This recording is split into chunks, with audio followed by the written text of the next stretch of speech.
Everyone, welcome to JR tutorials. I am your friend Rahul Jaiswal. तो जैसे कि मैंने आपसे वादा किया था दोस्तों कि हम आज से लेकर आएंगे आप लोगों के लिए रिवीजन क्रैश कोर्स का पार्ट 2। जी हाँ, दिवाली के पहले वाला जो मिड टर्म एग्जाम्स आप लोग का हुआ उसमें हमने रिवीजन क्रैश कोर्स यानी आरसीसी जो था वो चलाया था साइंस और मैथ सब्जेक्ट के लिए, जिसमें आप लोग को जो भी चैप्टर्स आपके एग्जाम में आने वाले थे उस चैप्टर को हमने फास्ट फॉरवर्ड तरीके से रिवाइज कराया था।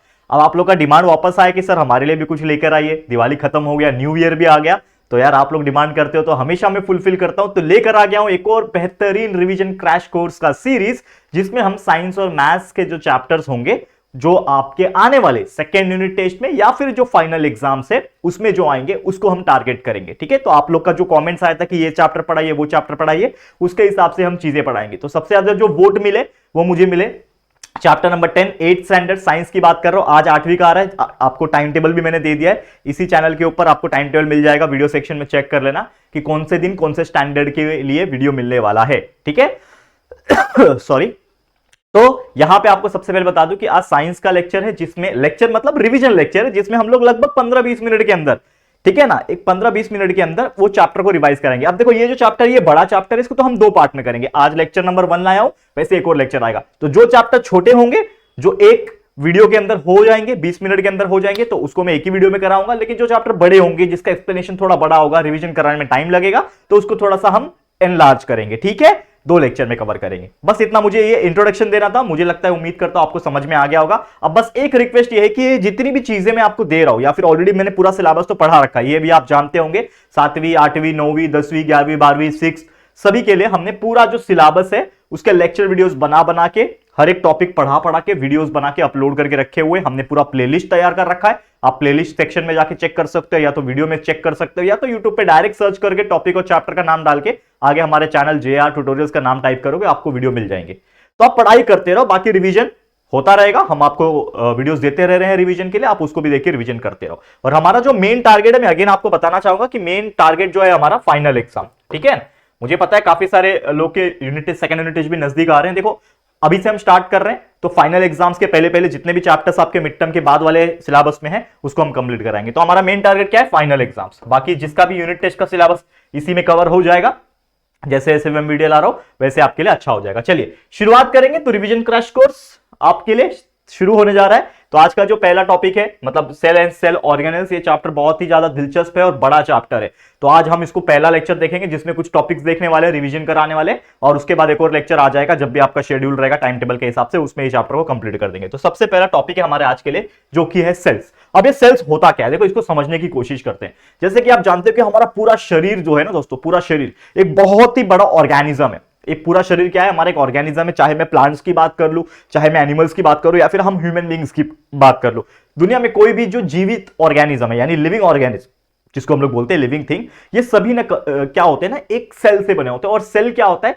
Cell is the smallest structure of a life. हम लोग उसको अगर प्रॉपर डेफिनेशन से बोलूं तो सेल क्या है? एक स्मॉलेस्ट स्ट्रक्चर ऑफ लाइफ है, और एक क्या है, बिल्डिंग ब्लॉक्स का भी काम करता है। सेल एक बिल्डिंग ब्लॉक्स का काम कर रहा है। मतलब अब मुझे एक बात बताओ, हमारा पूरा जो शरीर है, जैसे मैंने बोला पूरा शरीर किससे बना है? ऑब्वियसली आप बोलोगे कि सर सेल से बना है। ठीक है, ये एग्री करता हूं मैं भी। ठीक है, लेकिन अगर मैं एक प्रॉपर बात करूं, जैसे कि सेल है, तो सेल बहुत सारे जब इकट्ठा हो जाएंगे, यानी कि एक सेल तो बहुत छोटा होता है, उसको देखने के लिए भी हमें इलेक्ट्रॉन माइक्रोस्कोप की जरूरत है, हम अपने आंखों से उसको देख नहीं पाएंगे। तो जो सेल होता है वो इतना छोटा होता है, तो जब बहुत सारे सेल, लाखों सेल जब एक साथ इकट्ठा हो जाएंगे तो वो बनाता है टिश्यू।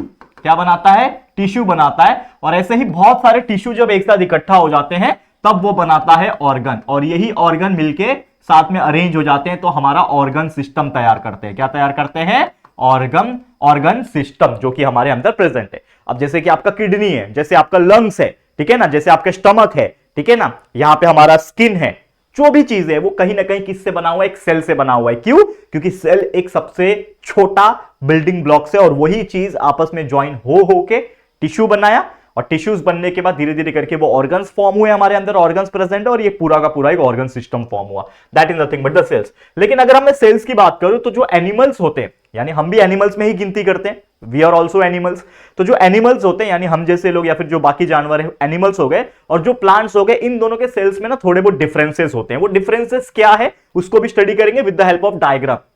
ये डायग्राम एग्जाम में क्वेश्चन पूछता ही है, कभी कभी डिफरेंशिएट पूछता है कि difference between the animal cell and plant cell, या तो कभी कभी आपको सीधा सीधा दिया रहता है write the diagram, draw the diagram of animal cell and plant cell. इसको थोड़ा सा डिटेल में हम समझने की कोशिश करते हैं। देखो सबसे पहले तो एक मैं बात बताना चाहूंगा, सेल का एक बेसिक स्ट्रक्चर की अगर मैं बात करूं, जैसे कि मैं यहां पे एक रफली बना के दिखाता हूं, ये रहा आपका सेल, ये गोल सा मैंने बना दिया सेल। सेल के अंदर एक पार्ट होता है जिसको बोलते हैं न्यूक्लियस। जैसे हमारे शरीर के अंदर एक कंट्रोलिंग सेंटर है जो कि है ब्रेन, वैसे न्यूक्लियस जो होता है, मतलब ये जो पूरा सेल है, ये पूरा सेल है, सेल के अंदर एक छोटा सा पार्ट होता है जिसको हम लोग कहते हैं न्यूक्लियस। क्या कहते हैं? न्यूक्लियस कहते हैं। मैं आपको अभी ये डायग्राम में बताऊंगा, लेकिन ये रफली पहले समझ लो, पहले रफ समझ जाओगे तो उसके बाद जो डिटेल वाला है वो ऑटोमेटिकली समझ जाओगे। तो जो पूरा सेल है वो एक सेल है, ठीक है, जो कि बहुत छोटा होगा, उसके अंदर एक छोटा सा पार्ट प्रेजेंट है न्यूक्लियस, जो कि उस सेल को कंट्रोलिंग करने का काम करता है। और उस न्यूक्लियस को छोड़ के जो भी हिस्सा बच गया है उसको हम लोग बोलते हैं साइटोप्लाज्म। क्या कहते हैं? साइटोप्लाज्म कहते हैं। और साइटोप्लाज्म के अंदर बहुत सारे और भी different type of cell organelles present होते हैं। जैसे हमारे शरीर में बहुत सारे ऑर्गन्स हैं, वैसे सेल के अंदर भी उसके ऑर्गन्स होते हैं जिसको सेल ऑर्गेनल्स कहते हैं। तो चलिए आइए डिस्कस करते हैं। तो सबसे पहले यहां पे आप देख पा रहे हो, ये वाला प्लांट का सेल है और ये वाला जो सेल दिख रहा है आपको, ये वाला एनिमल का सेल है। तो दोनों में डिफरेंस बेसिक तौर पर क्या है? अगर आप देखोगे तो इस सेल के अंदर ऊपर अगर आप देखोगे तो यहां पे आपको एक कवरिंग दिख रही होगी, ये दिख रही है आपको, ये जो पार्ट आपको दिख रहा है, this is nothing but a covering. ये जो दिख रहा है ये एक सेल का क्या है? कवच है। आपने बॉल हाथ में लिया है, कभी क्रिकेट तो खेला ही होगा यार, मुझे पूरी उम्मीद है यार, कोई भी ऐसा बच्चा नहीं होगा जिसने क्रिकेट नहीं खेला होगा। तो जो बॉल होता है, तो बॉल का एक ऊपर का कवर होता है, मतलब that is the outer most periphery, जिसको हम लोग बोलते हैं। जैसे बॉल अगर है क्या मेरे पास? नहीं है यार यहाँ पे, जैसे कोई बात नहीं, एक माउस है मेरे पास यहाँ पे छोटा सा, ये माउस दिख रहा है, देखो ये माउस है, ये माउस का ये ऊपर का कवरिंग है ना, ये कवरिंग है, ये समझ लो ये सेल है, ये आपका क्या है? सेल है। तो इसके ऊपर क्या है? ये कवरिंग है। तो ये कवरिंग जो होता है वो क्यों होता है? बिकॉज उसको वो प्रोटेक्शन प्रोवाइड कर सके। क्या होता है?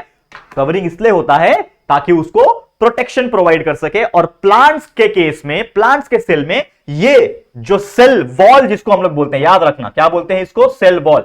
तो ये जो सेल वॉल है, ये जो मैंने ब्लैक पट्टी से मार्क किया है ना, ये उसका बाहरी का आउटर मोस्ट कवरिंग है, and that is nothing but the cell wall. ये किसमें होता है? सिर्फ और सिर्फ प्लांट सेल में होता है। एनिमल सेल में आप देखोगे तो इसमें जो है ना, कोई बाहर से कवर नहीं होता, ठीक है, बाहर से कोई कवर नहीं होता, उसके अंदर वाला कवर जरूर प्रेजेंट होता है। तो एनिमल सेल में सेल वॉल एब्सेंट होता है, प्लांट सेल में सेल वॉल प्रेजेंट होता है। ये पहला डिफरेंस हो गया। मैं लिखा नहीं रहा हूं, ये आप लोगों को लिखना। अगर आप मेरे साथ नोट्स बनाना चाहते हो तो बना लो। देखो कहने के लिए रिवीजन लेक्चर, लेकिन कितना डिटेल में आपको सिखा रहा हूं ये आप समझ पा रहे होंगे। करेक्ट है कि नहीं? तो प्लीज इस चीज को बहुत सीरियसली लेना। बहुत मेहनत कर रहा हूं मैं, चाहता तो आराम कर सकता हूं दोस्तों, कोई दिक्कत नहीं मुझे आराम करने में, क्योंकि मैंने सब चीज पढ़ा रखा है हर एक स्टैंडर्ड के लिए। मैं आराम से 6 महीने के लिए गायब हो सकता हूं, ठीक है। 5-6 महीने में अगर मैं रिलैक्स करूं यूट्यूब पे तो भी कोई दिक्कत नहीं होगा। आप लोग के लिए वीडियोस इनफ है, वो आप लोग देखते रहोगे उसको, मुझे पता है। लेकिन फिर भी मेरा दिल नहीं मानता, मैं सोचता हूं यार क्यों ना चलो यार और कुछ दिया जाए आप लोग के लिए, और कुछ पढ़ाया जाए। तो ये मेरा दिल कहता है, that's why I am working so hard for you guys. And definitely अगर आपको ये चीज अच्छा लगता है तो प्लीज सपोर्ट करिएगा हमें और ज्यादा ग्रो करने में, ठीक है। चलिए, तो यहां पे आपको समझ में आ गया कि प्लांट सेल में सेल वॉल प्रेजेंट है, एनिमल सेल में सेल वॉल प्रेजेंट नहीं है। अब एक और चीज होता है कि ये जो सेल वॉल आपने देखा, ये आपको समझ में आ गया, चलो ठीक है, अच्छी बात है, बहुत अच्छी बात है, ठीक है। ये आपने सेल वॉल तो देखा, लेकिन सेल वॉल के अंदर भी एक लेयर प्रेजेंट है। जैसे मैंने ये माउस का एग्जांपल दिया, ये ऊपर का कवच है, लेकिन इसके अंदर भी एक कवच होगा। जैसे आपने अगर बॉल देखा है, जो बॉल रबड़ी बॉल देखा है, रबड़ी बॉल जब फट जाता है तो आपने देखा होगा कि अंदर से भी उसका एक प्रोटेक्शन होता है, मतलब कवरिंग होती है, और बाहर से तो होती है। तो बाहर वाला क्या है? सेल वॉल है, लेकिन अंदर से भी एक कवरिंग है जिसको हम लोग बोलते हैं सेल मेम्ब्रेन या तो प्लाज्मा मेम्ब्रेन। तो अगर मैं इसको एक और कवरिंग जो जस्ट ब्लैक लाइन के नीचे से मैं ड्रॉ करता हूं, यहां पे अगर आप ध्यान दो, ठीक है, देखो थोड़ा सा हाथ मेरा हिल जाएगा तो थोड़ा सा टेढ़ा मेढ़ा हो जाएगा, लेकिन कोई बात नहीं, आप समझ के लेना। तो ये जो ऑरेंज वाला मैंने ड्रॉ किया, ये आपके लिए क्या है? ये आपके लिए सेल मेम्ब्रेन है, और इसको एक और नाम से जाना जाता है जिसको हम लोग बोलते हैं प्लाज्मा मेम्ब्रेन। क्या है ये? प्लाज्मा मेम्ब्रेन, जो कि अंदर से उसको क्या करता है? प्रोटेक्शन का काम करता है। तो जो प्लांट सेल होता है उसके बाहर से प्रोटेक्शन कौन करता है? Cell wall. अंदर से जो प्रोटेक्शन करता है वो कौन करता है? सेल मेम्ब्रेन, जिसको प्लाज्मा मेम्ब्रेन भी कहते हैं। अब एनिमल सेल में आप देखोगे तो यहां पे प्लाज्मा मेम्ब्रेन जो है वो प्रेजेंट होता है, जिसको सेल मेम्ब्रेन भी कहते हैं। तो यहां पे देखो ये सेल मेम्ब्रेन या फिर प्लाज्मा मेम्ब्रेन प्रेजेंट है, लेकिन सेल वॉल प्रेजेंट नहीं था। तो हम लोग ये बोल सकते हैं कि एनिमल सेल, प्लांट सेल दोनों में ही सेल मेम्ब्रेन यानी प्लाज्मा मेम्ब्रेन प्रेजेंट है। समझ में आ गया? और एक चीज होता है, जैसे अगर मैं प्लांट सेल की बात करूं तो प्लांट सेल में क्लोरोप्लास्ट प्रेजेंट होता है। क्यों क्लोरोप्लास्ट चाहिए भाई? ये देखो, ये स्ट्रक्चर दिख रहा है आपको, समझ लो, ये आपका एक स्ट्रक्चर है, ये आपके लिए क्या है? क्लोरोप्लास्ट है, ठीक है। ये क्लोरोप्लास्ट है, और प्लांट सेल में क्लोरोप्लास्ट इसके लिए चाहिए क्योंकि उसको चाहिए क्लोरोफिल पिगमेंट। प्लांट्स के लीव्स ग्रीन कलर के होते हैं mainly, and because of the chlorophyll photosynthesis process plant करता है। लेकिन एनिमल को जरूरत होती है क्या फोटोसिंथेसिस की? नहीं, वो नहीं कर पाता क्योंकि इसमें क्लोरोप्लास्ट नहीं प्रेजेंट। अगर आप देखोगे तो कहीं पे भी क्लोरोप्लास्ट नहीं लिखा होगा। तो एनिमल सेल में क्लोरोप्लास्ट नहीं होता, प्लांट सेल में क्लोरोप्लास्ट होता है। बाकी इसके अलावा कई सारे और चीज होते हैं, जैसे मैंने बोला कि पूरे सेल तो होता ही है, लेकिन सेल के साथ साथ क्या होता है, न्यूक्लियस प्रेजेंट होता है। तो ये रहा आपका न्यूक्लियस, ये न्यूक्लियस है। न्यूक्लियस जो है it is the controlling center of the cell, लेकिन न्यूक्लियस के अंदर भी एक पार्ट होता है जिसको बोलते हैं न्यूक्लियोलस। क्या बोलते हैं? न्यूक्लियोलस। तो ये तो आपका न्यूक्लियस हो गया, ये आपका न्यूक्लियस हो गया, लेकिन इसके अलावा भी क्या प्रेजेंट है? न्यूक्लियोलस प्रेजेंट है, यानी दिमाग का भी दिमाग। ऐसे आप याद रख सकते हो, मतलब एग्जैक्टली वो नहीं होता जैसे मैं आपको बता रहा हूं, लेकिन आप इस तरीके से याद रख सकते हो कि पूरे सेल का दिमाग न्यूक्लियस, न्यूक्लियस का भी दिमाग न्यूक्लियोलस, ऐसे आप याद रख सकते हो। ठीक है, तो यहां पे भी न्यूक्लियस और न्यूक्लियोलस प्रेजेंट है, यहां पे भी न्यूक्लियस और न्यूक्लियोलस प्रेजेंट है, कोई दिक्कत नहीं होता। प्लांट सेल, एनिमल सेल यहां पे सेम है। इसके अलावा गोल्गी बॉडीज होते हैं। देखो ये सभी चीज का फंक्शन क्या है, काम क्या है, वो मैं बताऊंगा आने वाले टाइम में। अभी आप सिर्फ ध्यान में रखो कि प्लांट सेल और एनिमल सेल में डिफरेंट है क्या, वो मैं आपको बताने की कोशिश कर रहा हूं। ठीक है, गोल्गी बॉडीज इसमें भी प्रेजेंट है, जो कि आप देख पा रहे होंगे इस प्रकार से, ये चीजें आपको दिख रही है। सेम इसी प्रकार भी यहां पे भी कहीं पे गोल्गी बॉडीज है, देखो ये रहा गोल्गी बॉडीज प्रेजेंट है। स्ट्रक्चर भी आप देखोगे तो अलग अलग है, ऐसा नहीं है कि सेम दिख रहा है। एनिमल सेल और प्लांट सेल अलग अलग नहीं, मतलब सेम नहीं है, अलग अलग दिख रहे होंगे। ठीक है, बाकी इसके अलावा माइटोकॉन्ड्रिया प्रेजेंट होता है। We know that mitochondria is known as the powerhouse of the cell, यानी जो सेल के अंदर जो एनर्जी बन रही होती है। ठीक है, जैसे हम लोग कुछ खाना खाते हैं ना और ऑक्सीजन लेते हैं तो हमारे अंदर एनर्जी बनती है, तो वो सेल में बनती है। तो सेल के अंदर कहां बनती है? माइटोकॉन्ड्रिया के अंदर। तो इसके पास भी माइटोकॉन्ड्रिया है, इसके पास भी माइटोकॉन्ड्रिया है, क्योंकि ऑब्वियसली दोनों सेल है और एनर्जी बनाएंगे। ठीक है, इसके अलावा आप देखोगे तो साइटोप्लाज्म, जो बचा हुआ हिस्सा वो साइटोप्लाज्म है। गोल्गी बॉडीज तो मैंने बता दिया। ठीक है, यही सब। एंडोप्लाज्मिक रेक्टिकुलम होता है, प्रोटीन सिंथेसिस एंड बहुत सारे काम करते हैं। उसमें भी दो टाइप होते हैं, स्मूथ एंडोप्लाज्मिक रेक्टिकुलम और रफ एंडोप्लाज्मिक रेक्टिकुलम। तो ये इसमें भी प्रेजेंट होता है, इसमें वेसिकल्स भी प्रेजेंट होते हैं, प्लास्टिड्स प्रेजेंट होते हैं, ये वाली चीज में, सॉरी, प्लांट सेल में प्लास्टिड्स भी होते हैं। तो ऐसे और भी बहुत सारी चीजें हैं, लेकिन जो मेन जो मोटा मोटा ऊपर से जो मुझे बताना था वो मैंने आपको बता दिया है। तो अच्छी तरीके से ऐसे डायग्राम्स को प्रैक्टिस करके लो। मेनली 4 से 5 नाम भी याद रखोगे तो भी एग्जाम में डायग्राम ड्रॉ करने आएगा। 4-5 नाम भी लिखोगे तो भी आपको फुल मार्क्स मिलेगा, क्योंकि एटलीस्ट एक नाम आधा मार्क्स कैरी करता है। ठीक है, तो इसको अच्छी तरीके से देख लेना। चलिए हम आगे बढ़ जाते हैं फटाफट, क्योंकि रिवीजन कराने ना दोस्तों। और अगर ये नॉर्मल लेक्चर भी होता तो भी मैं इतना ही एफिशिएंट तरीके से पढ़ाता। आप देख सकते हो रिवीजन के नाम पे पूरा आपको पढ़ा ही रहा हूं मैं। ठीक है, अब एक चीज है कंपोनेंट्स ऑफ सेल। जैसे मैंने बोला कि सेल के बहुत सारे कंपोनेंट्स होते हैं, तो सबसे पहले बात करेंगे सेल वॉल की, जो हमने आपको बताया। सेल वॉल क्या है? तो cell wall is nothing but, plants के पास सेल वॉल प्रेजेंट होता है। क्या होता है? क्या होता है दोस्तों? प्लांट्स के पास सेल वॉल प्रेजेंट होता है, एनिमल्स के पास सेल वॉल प्रेजेंट नहीं होता, ये मैंने ऑलरेडी बताया। ये क्या होता है कि इलास्टिक का स्ट्रॉन्ग कोट होता है। जैसे हम लोग कभी कपड़े पहनते हैं तो कुछ कपड़े इलास्टिक होते हैं ना, स्ट्रेच कर सकते हैं, वैसे ही उनका जो कवरिंग होती है सेल वॉल जिसको बोलते हैं। किसकी बात हो रही है यहाँ पे? प्लांट सेल में। तो प्लांट सेल के अंदर जो सेल वॉल है, obviously cell wall plant cell में प्रेजेंट होता है, एनिमल में तो एब्सेंट है। तो उसका जो कवरिंग होता है वो थोड़ा इलास्टिक मटेरियल का बना होता है, यानी थोड़ा सा वो खिंचाव कर सकता है। और वो किससे बनता है? कार्बोहाइड्रेट्स, जैसे कि सेल्यूलोज और पेक्टिन, ये आपको याद रखना है। कार्बोहाइड्रेट्स और पेक्टिन जो है एक टाइप का ये होता है, सेल्यूलोज एंड पेक्टिन एक टाइप का कार्बोहाइड्रेट्स होता है, जिससे ये कवरिंग यानी सेल वॉल जो है बना होता है। इसका मेन फंक्शन जैसे मैंने ऑलरेडी बता दिया, इसका मेन फंक्शन क्या है? ताकि उस पर्टिकुलर सेल को वो बाहर से सुरक्षा कर सके। जैसे बॉल की ऊपर की कवरिंग, या फिर जो माउस का मैंने एग्जांपल दिया, ये ऊपर की कवरिंग क्यों है? ताकि अंदर का जो इक्विपमेंट है वो खराब ना हो, तभी तो ये कवरिंग दे रखा है ना। तो इसकी जरूरत क्या थी? ये प्लास्टिक के टुकड़े की क्या जरूरत है? वैसे ही उस सेल वॉल की सेल के ऊपर जरूरत इसलिए है ताकि उसको वो सपोर्ट प्रोवाइड कर सके और उस सेल को प्रोटेक्ट भी कर सके, ताकि कोई बाहर से कोई पानी, वाटर या फिर कोई दूसरा चीज उसके अंदर एंटर ना हो सके, सेल के अंदर ना जा सके। समझ में आ गया? तो ये था आपका सेल वॉल। वही अगर मैं सेल मेम्ब्रेन, जो उसके अंदर का लेयर है, जैसे मैंने डायग्राम में बताया ना, ये बाहर वाला कवरिंग ब्लैक वाला पट्टी जो मैंने मारा है वो सेल वॉल है, ऑरेंज वाला जो पट्टी आपको दिख रहा है वो सेल मेम्ब्रेन है, जिसको प्लाज्मा मेम्ब्रेन भी कहते हैं। तो cell membrane is also known as the plasma membrane, we all know that, ये हमने बताया आपको। ये बहुत ही थिन होता है, बहुत पतला होता है, फ्रजाइल होता है, मतलब टूट सकता है। जैसे सेल वॉल मैंने बताया, तो सेल वॉल क्या है? इलास्टिक है, मतलब जल्दी टूटेगा नहीं, लेकिन ये फ्रजाइल है, अगर थोड़ा सा भी कोई प्रेशर आ गया तो वो टूट सकता है। तो ये थिन होता है, फ्रजाइल होता है, थोड़ा इलास्टिक भी होता है, थोड़ा इलास्टिक भी होता है, लेकिन इसका मेन काम यही है कि वो सेल कंपोनेंट को जो आउटर एनवायरनमेंट है उससे प्रोटेक्ट कर सके। जैसे एग्जांपल के तौर पे डायग्राम मैंने बताया था। अब मान लो कि सेल वॉल यहां पे ब्लैक वाला लाइन है और इसके अंदर ये पूरा जो अंदर प्रेजेंट है, ऑरेंज के अंदर वाला, ये क्या है? पूरा का पूरा साइटोप्लाज्म और सेल ऑर्गेनल्स प्रेजेंट है। करेक्ट है, बहुत सारे ऑर्गेनल्स है ना, एंडोप्लाज्मिक रेक्टिकुलम, क्लोरोप्लास्ट, ये उसके ऑर्गेनल्स है।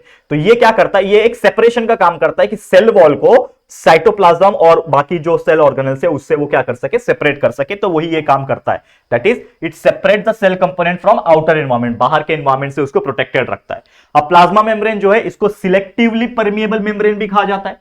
क्यों कहा जाता है? नाम से ही देखो, सिलेक्टिवली परमिएबल मेम्ब्रेन। जैसे यहां पे मैंने आपको ड्रॉ करके दिखाया, ये जो ऑरेंज पट्टी है इसी को हम लोग ने सेल मेम्ब्रेन या फिर प्लाज्मा मेम्ब्रेन बोला। अब इसको मैं क्या बोल रहा हूं? Selectively permeable membrane. इसका मतलब ये हुआ कि ये सिर्फ कुछ मॉलिक्यूल्स को ही अंदर घुसने देगा। जैसे कोई मॉलिक्यूल आ रहा है बाहर से, ठीक है ना, कोई मॉलिक्यूल बाहर से आ रहा है और इसने सेल वॉल का लेयर जो है पार कर दिया, लेकिन इसके अंदर इसको जो ये वाला लेयर है, क्या बोलते हैं इसको, सेल मेम्ब्रेन का भी लेयर है, उसको भी पार करना पड़ेगा, तभी तो वो सेल के अंदर एंटर हो पाएगा ना। लेकिन ये जो है ना, वो एक छन्नी जैसा काम करता है। आपकी चाय छन्नी होती है, तो चाय छन्नी का काम क्या होता है? वो सिर्फ चाय जो होती है ना, मतलब जो पानी होती है, लिक्विड जो होती है, उसी को पास करता है और चाय कप में आप लेते हो। बाकी जो चाय पत्ती होती है या फिर तुलसी का पत्ता आपने डाला या फिर कुछ और सॉलिड पार्टिकल से, वो उधर ही ट्रैप कर लेता है। तो सेम उसी प्रकार ये जो आपका सेल मेम्ब्रेन हम आपको पढ़ा रहे, प्लाज्मा मेम्ब्रेन जो आपको पढ़ा रहे, इसका काम क्या है? सिलेक्टिवली परमिएट करता है, यानी कि सिलेक्टेड चीजों को ही अंदर भेजेगा सेल के अंदर, बाकी को उधर ही रोक देगा। ठीक है, अब वो सिलेक्टेड मेम्ब्रेन को क्या करता है? तो वो सिर्फ अलाउ करता है पानी को, वो सिर्फ पानी को अलाउ करता है, सॉल्ट को अलाउ करता है और ऑक्सीजन को सेल के अंदर जाने के लिए अलाउ करता है, एंटर करने के लिए अलाउ करता है। लेकिन कुछ ऐसे भी चीजें होती है जिसको वो अलाउ नहीं करता। बाहर के कोई भी फॉरेन पार्टिकल्स, कोई सॉलिड पार्टिकल्स आ गया, उसको अलाउ नहीं करेगा, और उल्टा उसके अंदर जब प्रोसेस होएगा, रिएक्शन होगा और कार्बन डाइऑक्साइड बनेगा, तो कार्बन डाइऑक्साइड का वो एग्जिट भी करता है, यानी कार्बन डाइऑक्साइड को बाहर में निकालता है। तो ये सब चीजें आपको ध्यान में रखनी है कि क्या काम होता है सेल मेम्ब्रेन, यानी कि सेल वॉल से ज्यादा अच्छा काम कौन कर रहा है? सेल मेम्ब्रेन करता है। लेकिन सेल वॉल भी उतना ही इंपॉर्टेंट है, क्योंकि वो मैकेनिकल सपोर्ट प्रोवाइड कर रहा है, क्योंकि वो नहीं रहेगा तो सेल डैमेज भी हो सकता है प्लांट्स के केस में। तो ये आपको ध्यान में रखना है। ठीक है, क्लियर है, ध्यान में रहेगा ये सब चीजें। चलिए फटाफट चलते हैं, देखो ऑलरेडी बहुत बड़ा वीडियो बन रहा है। अब travel of a substance in a cell, cell के अंदर जो सब्सटेंस है वो कैसे ट्रैवल करते हैं, अगर मैं बात बताऊं, एक होता है एंडोसाइटोसिस प्रोसेस। एंडोसाइटोसिस मतलब क्या होता है कि जो भी फूड या फिर अदर सब्सटेंस जो होता है, ये क्या करता है? आउटर इन्वायरमेंट से अगर अंदर सेल में जा रहा है तो उसको हम लोग बोलते हैं एंडोसाइटोसिस। मतलब एंडो मतलब अंदर, एक्सो मतलब बाहर। ये ऐसे आप याद रख सकते हो, बहुत डेफिनेशन वाली चीजें हैं, कभी कभार एग्जाम में पूछती है, अदरवाइज नहीं पूछेगी। तो कोई बाहर से यानी इन्वायरमेंट से कोई चीज सेल के अंदर गई तो उस प्रोसेस को एंडोसाइटोसिस कहेंगे। और कोई अगर सेल के अंदर की चीजें अगर इन्वायरमेंट में चली जाती है, बाहर चली जाती है, तो उसको एक्सोसाइटोसिस कहते हैं, जिसको हम लोग बोलते हैं to excrete the waste material. जैसे मैंने कार्बन डाइऑक्साइड का एग्जांपल दिया कि वो सेल के अंदर से बाहर निकल जा रहा है, सिलेक्टिव मेम्ब्रेन जो है हमारा, सेल मेम्ब्रेन जो है वो उसको अलाउ करता है कि तू बाहर निकल जाए। क्यों? क्योंकि उसके लिए वो वेस्ट प्रोडक्ट है। जैसे हमारे शरीर से हम वेस्ट प्रोडक्ट निकालते हैं बाहर डेली सुबह सुबह, ठीक है, उसी प्रकार। अगला है डिफ्यूजन। ये भी बहुत इंपॉर्टेंट टॉपिक है। डिफ्यूजन का मतलब ये होता है कि जो भी ऑक्सीजन या फिर कार्बन डाइऑक्साइड है, एंट्री लिया, एग्जिट किया, तो ऑक्सीजन अंदर ले रहा है और कार्बन डाइऑक्साइड बाहर ले रहा है। जो छोटे छोटे स्मॉल मॉलिक्यूल्स जो होते हैं ना, उस प्रोसेस को डिफ्यूजन कहते हैं। वैसे एक होता है ऑस्मोसिस। तो ऑस्मोसिस का मतलब ये होता है कि समझ लो कोई ऐसा मतलब सेल है, अभी ऑब्वियसली फिर कोई भी पार्ट ऐसा है जिसके पास पानी ज्यादा है, इट हैज मोर वाटर, ठीक है। तो कुछ ऐसे पार्ट जिसमें पानी ज्यादा है वो मूव कर रहा है विथ लेस पार्ट, मतलब कोई ऐसा पार्ट जिसमें पानी कम है और वो सिलेक्टिव परमिएबल मेम्ब्रेन से पास होके जा रहा है, तो उसको बोलते हैं ऑस्मोसिस। जैसे एग्जांपल के तौर पे मान लो कि यहां पे मेरा सेल है, ठीक है। अब सेल के अंदर क्या है कि जो वाटर प्रेजेंट होना चाहिए, सेल के अंदर भी ऑब्वियसली वाटर प्रेजेंट होगा ना, साइटोप्लाज्म में वाटर प्रेजेंट होगा। तो मान लो इसके अंदर पानी कम है, लेकिन तो ऑब्वियसली पानी कम है तो ये क्या करेगा, जो बाहर का पानी ज्यादा है, यहां पे जो वाटर प्रेजेंट है वो ज्यादा है, मोर है, और यहां पे वाटर जो प्रेजेंट है वो लेस है। तो मुझे एक बार बताओ कहां से प्रेशर लगेगा? जब पानी ज्यादा है वहां से प्रेशर लगेगा, तो ये इसके अंदर जाने की कोशिश करेगा। जैसे इसके अंदर जाएगा तो इसके बीच में, इसके रास्ते में कौन आ रहा था दोस्तों? इसके रास्ते में इसके अंदर का जो सेल मेम्ब्रेन था, जिसको प्लाज्मा मेम्ब्रेन कहते हैं, वो बीच में आ रहा था। तो वो क्या करेगा? एक परमिएबल मेम्ब्रेन का काम करेगा, सिलेक्टिवली परमिएबल मेम्ब्रेन। लेकिन उसने देखा कि ये तो पानी आ रहा है, तो पानी तो चलता है, तो वो सिलेक्टिवली परमिएबल क्या करेगा? बोलेगा आजा पानी अंदर। तो इसके अंदर क्या करने लगेगा? वो पानी को एंटर करने लगेगा, यानी पानी को क्या करने लगेगा? भरने लगेगा। लेकिन एक ऐसा टाइम भी आएगा ये पानी भर जाएगा, एक ऐसा टाइम आएगा कि इसके अंदर पूरा पानी भर जाएगा। तो ये जो पानी का लेवल था और ये जो पानी का लेवल था, ये क्या हो जाएगा? सेम हो जाएगा। ये क्या हो जाएगा? सेम हो जाएगा। क्योंकि एक ऐसा टाइम आएगा कि इसका भी क्वांटिटी भर गया ना भाई, पेट भर गया उसका। जैसे हमारे पास ये है, मतलब कुछ एग्जांपल दे लो यार, मतलब कोई भी चीज है। अभी आपके पास एक बॉटल है मान लो, बॉटल 1 लीटर का है, तो 1 लीटर का पानी ही उसके अंदर आएगा ना, उससे ज्यादा तो आएगा नहीं। तो सेम उसी प्रकार उसका भी क्वांटिटी होगा, तो वो भर जाएगा, फिर वो रुक जाएगा। तो उसको बोलते हैं टर्जिड हो जाना, ठीक है ना। वो क्या हो जाएगा? ये क्या बन जाएगा? ये फूल के एकदम टर्जिड बन जाएगा। क्या बन जाएगा? टर्जिड बन जाएगा। और अगर इसमें से पानी अगर बाहर निकल जाता है तो वो चपटा हो जाएगा, तो उसको बोलते हैं हम लोग फ्लैसिड हो जाना। क्या हो जाना? फ्लैसिड। याद रखना, टर्जिड और फ्लैसिड ये वर्ड आपको ध्यान में रखना है। समझ में आ गया? एग्जाम्पल है इसका रेजिन्स, किसमिस बोलते हैं ना हिंदी में। किसमिस खाते हो कि नहीं? किसमिस, तो किसमिस एक ऐसा चीज है जो हम लोग पानी में डुबा देते हैं उसको। ये एक्सपेरिमेंट आपके एग्जाम में, स्कूल वगैरह में कराएंगे। तो किसमिस जो होती है उसको पानी में डुबा दो, पानी में जैसे आप डुबाओगे तो उसके अंदर पानी भर जाता है और वो फूल जाता है, अंगूर जैसा बन जाता है, ठीक है। लेकिन उसको वैसे धूप में सुखा दो तो पानी अंदर से निकल के वापस से सूख जाता है। तो जब पानी उसके अंदर भर गया मतलब क्या होगा, उसके अंदर ऑस्मोसिस हुआ ना, पानी या तो एंट्री करेगा तो एग्जिट करेगा, वो अलग बात है, वो डिफ्यूजन का केस हो गया। लेकिन यहां पे क्या हो रहा है कि अगर पानी ऐसे मीडियम से, यहां जहां पे पानी कम है और जहां पे पानी ज्यादा है, तो पानी ज्यादा वाले पार्ट से लेके पानी कम वाले पार्ट में अगर एंटर हो रहा है, जैसे मैंने आपको बताया, तो उसको ऑस्मोसिस कहते हैं। तो यहां पे अगर किसमिस आपने डाला तो उसमें कटोरे के अंदर पानी ज्यादा है तो उस किसमिस के अंदर घुसेगा, मतलब क्या हुआ, ऑस्मोसिस हुआ। लेकिन जैसे आपने धूप में रखा तो उस किसमिस के अंदर पानी ज्यादा है और उस पर्टिकुलर सूखे जगह पे पानी कम है, तो वो पानी छोड़ देगा, वो क्या बन गया, फ्लैसिड बन गया। तो वो किसने क्या किया, ऑस्मोसिस किया। समझ में आ गया। तो इस तरीके से आपको ध्यान में रखना है। तो जनरली इसी के बेसिस पे 3 टाइप के सॉल्यूशन होते हैं। एक होता है आइसोटोनिक सॉल्यूशन, जिसमें आपका जो वाटर लेवल होता है या फिर वाटर का जो पार्ट जो होता है वो क्या होता है, सेम होता है। क्या होता है, वाटर जो है सेम होता है, यानी कि जहां पे भी आपका ज्यादा पानी है, जहां पे कम पानी है, ये दोनों का लेवल अगर सेम हो गया तो वो क्या बन गया, आइसोटोनिक सॉल्यूशन बन गया। एक होता है हाइपोटोनिक सॉल्यूशन। हाइपोटोनिक सॉल्यूशन में क्या होता है ना, इसमें आपका जो पानी होता है ना वो कम होता है। क्या होता है, इसमें जो आपका जो पानी होता है, आउटसाइड मीडियम में जो पानी होता है वो ज्यादा होता है, ठीक है ना। अगर आप देखोगे, जैसे मैंने एग्जांपल बताया कि इस केस में क्या होता है कि पानी जो है इसमें ज्यादा है और इसके अंदर पानी लेस है, तो क्या करेगा, वो उसके अंदर एंटर हो जाएगा। तो अगर आउटसाइड मीडियम में पानी ज्यादा है और इन अंदर वाले मीडियम में पानी कम है, जो हमने अभी किसमिस का एग्जांपल दिया, तो वो होता है हाइपोटोनिक सॉल्यूशन। और तीसरा होता है हाइपरटोनिक सॉल्यूशन, जिसमें क्या होता है कि आपका जो भी सेल है इसमें पानी ज्यादा है और आउटर में पानी कम है, लेस है, तो वो क्या हो जाएगा, पानी बाहर निकल जाएगा। तो उस केस में हम लोग बोलते हैं वो सॉल्यूशन क्या है, हाइपरटोनिक सॉल्यूशन है। उस केस में हम लोग क्या बोलते हैं, हाइपरटोनिक सॉल्यूशन है। और इसको एक और नाम से जानते हैं हम लोग, एक्स ऑस्मोसिस, ठीक है। ये क्या हो रहा है, ऑस्मोसिस जो जनरली होता है वो क्या होता है, पानी अंदर जा रहा है सेल के, लेकिन वो हमने पढ़ा कि जहां पानी ज्यादा रहेगा और कम के अंदर जा रहा है तो वो ऑस्मोसिस होता है। तो यहां पे भी वही चीज हो रहा है, लेकिन इसको एक्स ऑस्मोसिस कहेंगे। और इस पूरे प्रोसेस को प्लाज्मोलिसिस भी कहते हैं, ठीक है, प्लाज्मोलिसिस भी कहते हैं। ये पूरे प्रोसेस को याद रखना। तो कभी कभी एग्जाम में क्वेश्चन आता है what do you mean by plasmolysis, तो आपको ये एग्जांपल और ये हाइपोटोनिक का आपको बताना है। क्लियर, समझ में आ गया। तो उम्मीद करता हूं कि ये बहुत ही बेहतरीन तरीके से मैंने आपको ये चीज पढ़ाने की कोशिश की और आपको ये चीज अच्छे तरीके से क्लियर हो गया होगा। और एक टॉपिक है जो हमें आज पढ़ना है, जो कि है दोस्तों साइटोप्लाज्म। जैसे मैंने आपको बताया अभी अभी स्टार्टिंग में ही बताया था कि आपका जो भी सेल होता है, इस सेल के अंदर एक सेल वॉल होता है, सेल मेम्ब्रेन होता है। एनिमल के केस में तो सिर्फ और सिर्फ सेल मेम्ब्रेन ही होता है। तो उसको छोड़ के और सेल ऑर्गेनेल जो प्रेजेंट है उसको छोड़ के जो भी हिस्सा बच जाता है उसको साइटोप्लाज्म बोलते हैं। तो यही साइटोप्लाज्म है, ठीक है, जो मैंने आपको बताने की कोशिश की। तो साइटोप्लाज्म क्या है, it is the fluid between the plasma membrane and nucleus. Nucleus का हिस्सा और जो प्लाज्मा मेम्ब्रेन जो कवरिंग था अंदर वाला, उसके आसपास जो भी प्रेजेंट है फ्लूइड यानी लिक्विड के फॉर्म में जो प्रेजेंट है उसको साइटोप्लाज्म बोलते हैं। जो कि एक स्टिकी, जैसे आपका गम कैसा स्टिकी होता है वैसा स्टिकी लिक्विड है, लेकिन ये मूव करता रहता है सेल के अंदर। मूविंग लिक्विड है या फिर मूविंग सब्सटेंस है। बहुत सारे सेल ऑर्गेनेल्स इसके अंदर प्रेजेंट होते हैं। जैसे हमारे शरीर में ब्लड प्रेजेंट है, घूमता रहता है, उसी प्रकार इसमें साइटोप्लाज्म प्रेजेंट है। हमारे अंदर ऑर्गन्स प्रेजेंट है तो इसके अंदर सेल ऑर्गेनेल्स प्रेजेंट है। और ये एक मीडियम है, इसके अंदर एक मीडियम है जो कि केमिकल रिएक्शन के लिए हेल्पफुल है। अगर ये साइटोप्लाज्म नहीं होता तो जो भी सेल ऑर्गेनेल्स है जो अपना फंक्शन कर रहे हैं, केमिकल रिएक्शन कर रहे हैं, वो नहीं कर पा रहे होते हैं। और साइटोप्लाज्म जो है इसके अंदर क्या प्रेजेंट होता है, साइटोसोल प्रेजेंट होता है, जो कि ऑर्गेनेल्स को छोड़ के जो भी हिस्सा बच रहा है उसको कहते हैं। यानी कि मान लो कि आपका पूरा सेल है, सेल मेम्ब्रेन, ठीक है, तो सेल का जो भी हिस्सा है उसके अंदर जो ऑर्गेनेल्स है उसको अगर मैं निकाल दूं बाजू में, क्योंकि साइटोप्लाज्म के अंदर ही सेल ऑर्गेनेल्स प्रेजेंट है, तो साइटोप्लाज्म मतलब पूरा सेल ऑर्गेनेल्स। लेकिन सेल ऑर्गेनेल्स को अगर मैं निकाल दूं तो जो हिस्सा बच जाएगा साइटोप्लाज्म का उसको साइटोसोल कहते हैं। और ये जो साइटोसोल है वो क्या करता है, इट स्टोर्स वाइटल न्यूट्रिएंट्स, जो कुछ इंपॉर्टेंट चीजें होती है उसको स्टोर करता है। जैसे अमाइनो एसिड जो प्रोटीन बनाने में हेल्प करता है, ग्लूकोज हो गया, विटामिन हो गया, विटामिन जिसको बोलते हैं, ये सभी चीज वो स्टोर करता है। कौन करता है, साइटोसोल करता है। ये आपको ध्यान में रखना है। और साइटोप्लाज्म जो होता है ना, एनिमल का जो सेल होता है उसमें थोड़ा गाढ़ा होता है, जो लिक्विड होती है, ठीक है, साइटोप्लाज्म की एनिमल सेल में थोड़ी गाढ़ा होता है और प्लांट सेल में थोड़ा सा पतला होता है। ये आपको ध्यान में रखना है, बस और कुछ नहीं।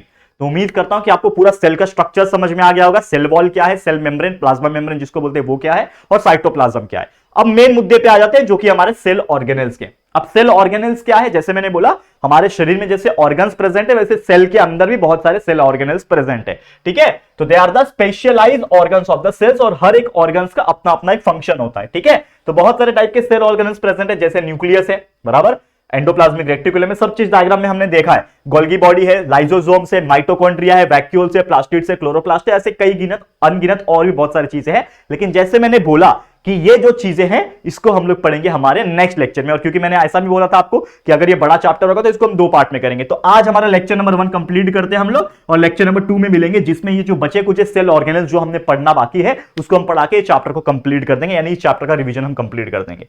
समझ में आ गया? क्लियर है? तो उम्मीद करता हूं कि ये पहला रिवीजन क्रैश कोर्स लेक्चर आप लोग का जो मिड टर्म 2 यानी आपका फाइनल एग्जाम्स के लिए जो हम आपके लिए पढ़ा रहे हैं, रिवाइज करा रहे हैं, ये आपको बहुत ही अच्छा लगा होगा और बहुत सारे इंफॉर्मेशन, बहुत सारे कंसेप्ट आपने सीखे होंगे।